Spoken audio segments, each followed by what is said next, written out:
Hey everyone, today we are speaking with Lori Richardson on the Shake Sales podcast. Welcome back. Thanks for being here.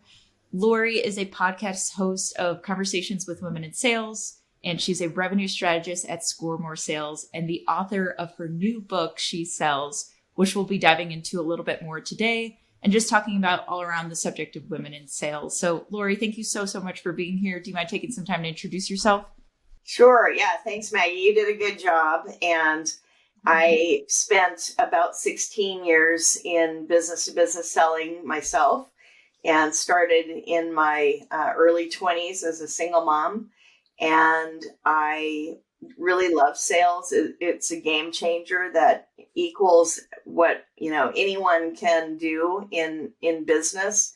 It's just such an equalizer and it is such an opportunity for people that I love championing it. And in about 2015, I started seeing that there were still not very many women in sales after my whole career. And so I wanted to help get more women into sales.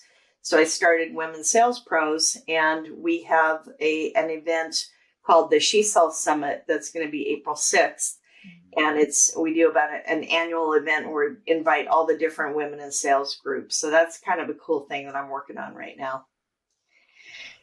Awesome. And that's April 6th, you said? Yes. Amazing. And so this She Sells Summit, and then that's also the title of your new book, right? Which you have with you right now? Yeah. She Sells, Attract, Promote, Retain Great Women in B2B Sales. Awesome. Yeah. Cool. Well, I'm excited to dive into it. Thanks so much for taking time to introduce yourself. So like you said, your book is about attracting, promoting, retaining great women in B2B sales. And that's kind of a gap you saw, like you said, back in 2015. And, to start this out, I read this quote from your Amazon page of, people that have bought and read the book already. And this quote came specifically, I think, from a male. And what he wrote was, "As well-intended as I was, I found I was unconsciously doing things that either were not helpful or, in the worst case, disadvantaged women. And none of that was my intent." So I found that pretty powerful, especially the end part of it. Like, it wasn't his intent to, do those things, and then realize it from your book. So I guess, my question for you, what do you think is the biggest gap keeping companies from attracting and retaining more women in B2B sales? Yeah, that's such a great place to start, because I really wrote the book for mostly men, people who are in leadership roles in companies who are mostly men, especially in sales. But they're for anyone that's having trouble finding and hiring and retaining women, because some people at companies really want to. And I get those calls every week from leaders who say, "Do you know of any women leaders who, could apply for this role?" And I didn't write it for the people who we have to convince because they won't hire. For example, there was a company where a head of sales reached out to me, and he said that his CEO won't allow female hires in field sales because, they're probably going to leave and have kids. And I just was like, oh my goodness, this is not for them, because I'm not here to convince anyone of something. If they get it, but they're just having trouble, these are tips throughout the book, and they're tactical and a little bit strategic on the mindset. So I think the biggest thing is that from the top, the company has to be committed to this, and they have to understand that it's different than they might think, in that they may need to work to convince a woman to take a role differently than a man, for example. We know that women have, we weigh things over time. We want to know about our professional development opportunities. We want to know about the ethics and the standards of the company, what they believe in. And then we make a decision. Men tend, and I don't want to overgeneralize, but generally men are more about, what does it pay? What are my growth? What title can I have? women don't care as much about the title typically, but we want opportunity to grow, and we want to be able to learn and make an impact. We want to be heard, and we want to be paid fairly.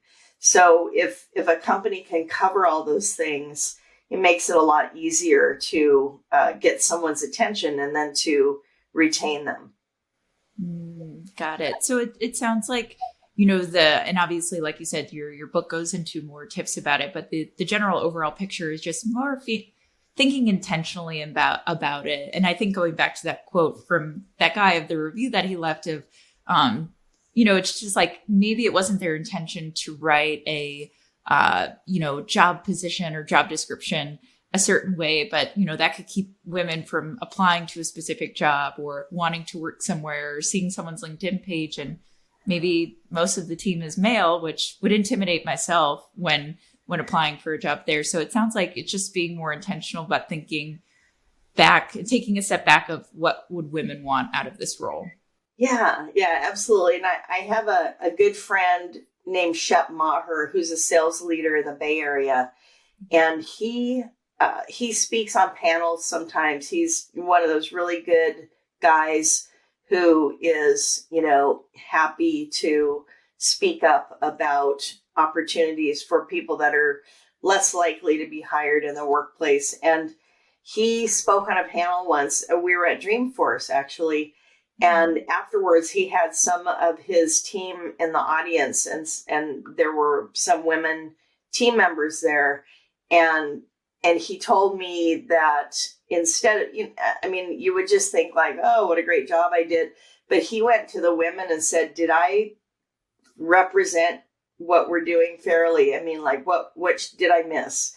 And so even though he's one of the people who's a strong ally, he's still checking to say, what could I do differently? Or, how could we be even better? And that's what a good leader does. It's part of being a servant leader, in all ways, but to really think about those that are less advantaged, to helping you build a more well-rounded team and an inclusive team. We really need that in sales. Yeah, that's amazing that he did that. And like you said, really a great example of servant leadership and, just kind of like taking the crowd audience, and the team's opinion about it too, and making sure that, I guess as people like to say now, like checking themselves with their team after it and making sure that they're in tune with what they want to represent. Yeah. That's amazing. So yeah, we talked about, attracting and retaining women in B2B sales. So let's say leadership is past the attracting, hiring women in sales. What ultimately drives women to leave certain sales organizations? Because I know this is something that you bring up in your book is, retaining great women in B2B sales. So yeah, what are some of those reasons that ultimately drive them to leave? Yeah, the biggest things I heard when I did research, and I've been asking women, and we've been interviewing people for the last, I would say since 2015. So that's about 7, 8 years, is people feel like their voice is not being heard. They're clearly passed over for promotion with a less capable or less ready male. It happens quite often. Or they find out that they're paid differently, paid less. It's still in 2023. It just amazes me that happens. And or they just feel like they don't have a future there.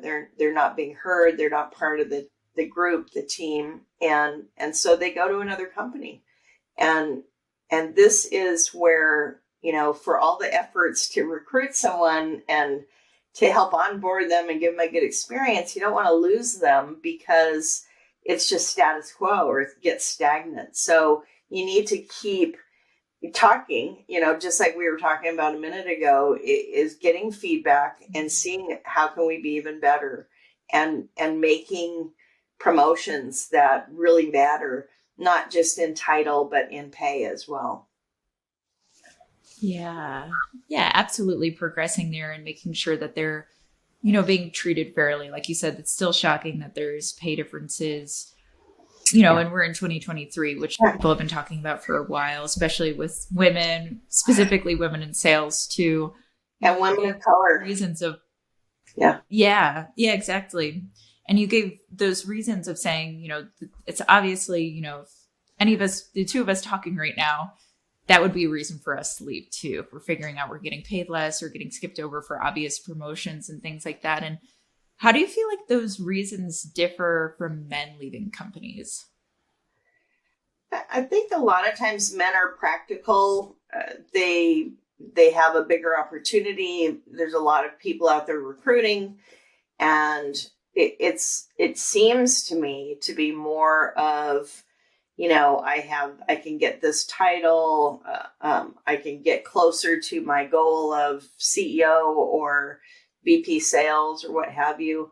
I just think it's more practical, and men don't have to maneuver a lot of the landmines that women do. So it's just kind of a simple progression for a lot of guys, not all, but a lot of them.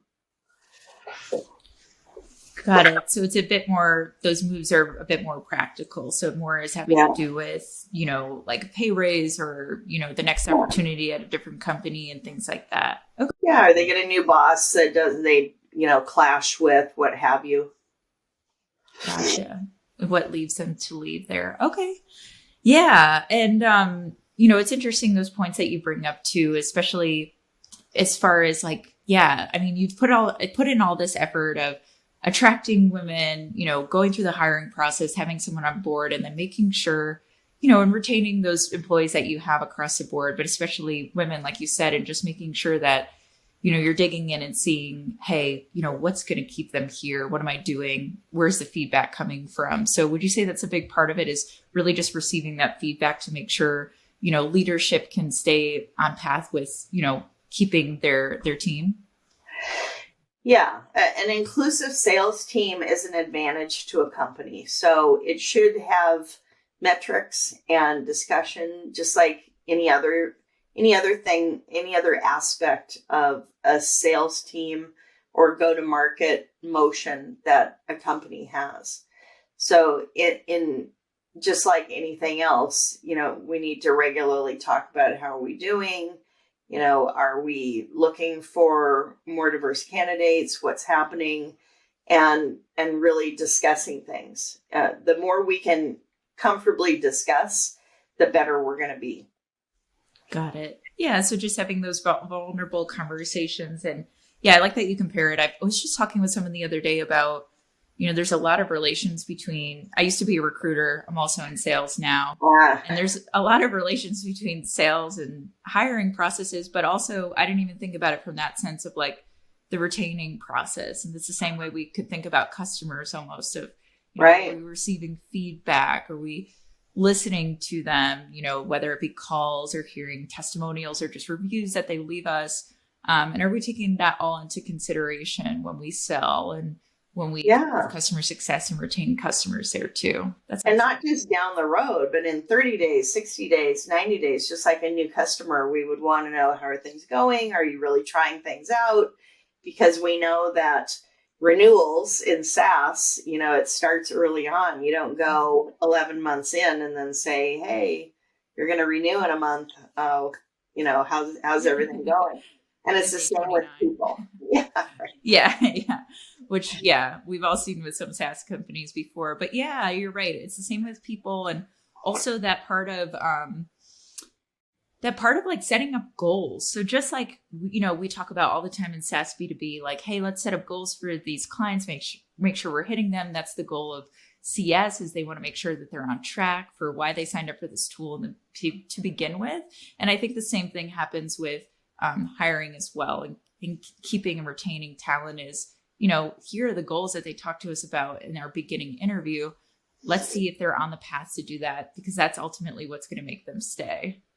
Yeah, totally. Awesome. So and just recently, I know we touched about this in the beginning, and we talked, about these different ideas and themes from your book. But I read this stat recently that said women make up less than 25% of B2B tech sales roles.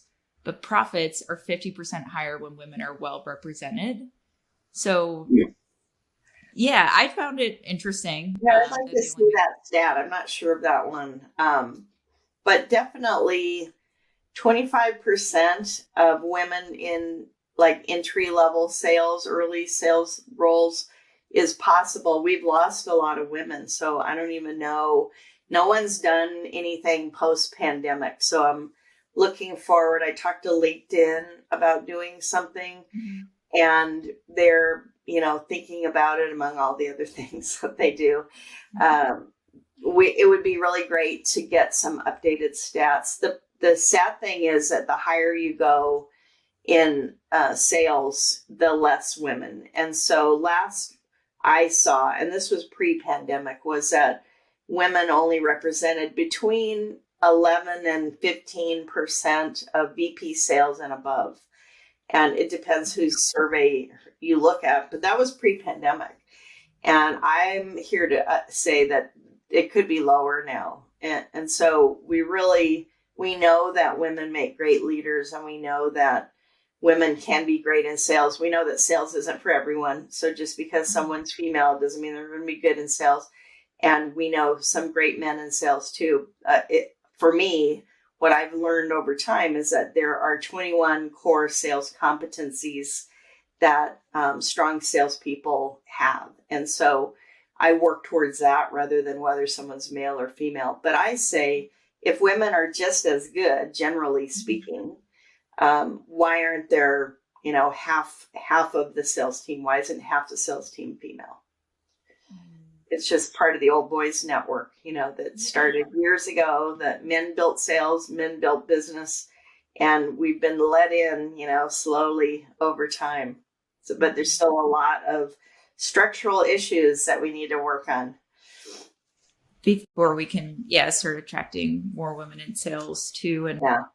And you brought up a good point too. It's that like lack of diversity almost in sales, across the board. And, I've heard you talk on other podcasts too, of like how, the diversity in sales, obviously in any role or any company, is really important, but especially for sellers when they're at the front lines of companies and talking with people and relating to people too.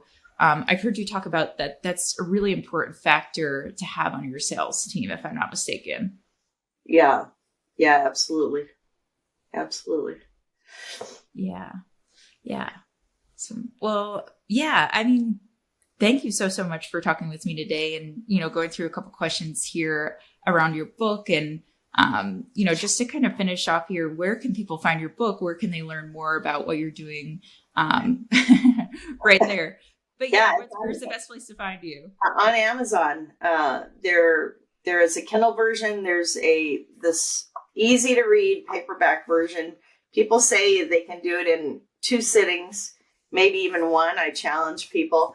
But the biggest thing is, if you know a sales team, or if you're part of a larger company that has a lot of sales managers that could benefit, I'd love for people to share that, and, to give it to a leader to possibly have for their teams, because it was really meant to help people solve issues. So if there's somebody struggling, we want to make sure that we get this in front of them.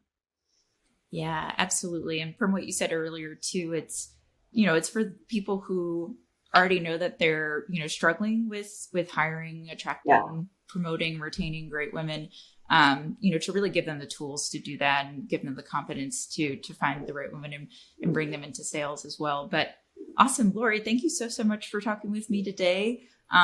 Last thing I always like to ask people before we talk about their, when we end talking about their book, is, besides your book, what's another book out there that you'd recommend for someone in sales? There's a great new book by an author named Helen Fanucci, who works at Microsoft. And it's called, I actually have one right here. It's called Love Your Team. I read a lot of books. Love Your Team, a survival guide for sales managers in a hybrid world. And it's excellent. It has actual words of, here's what you can say when you run into this situation. It's been really helpful for a lot of sales managers. Awesome. So shout out to Helen. Yeah, awesome. Supporting other people, supporting other authors out there. Lori, thank you so much for talking with me today. And thank you everyone for listening to another episode of Shake Sales. We'll catch you next time.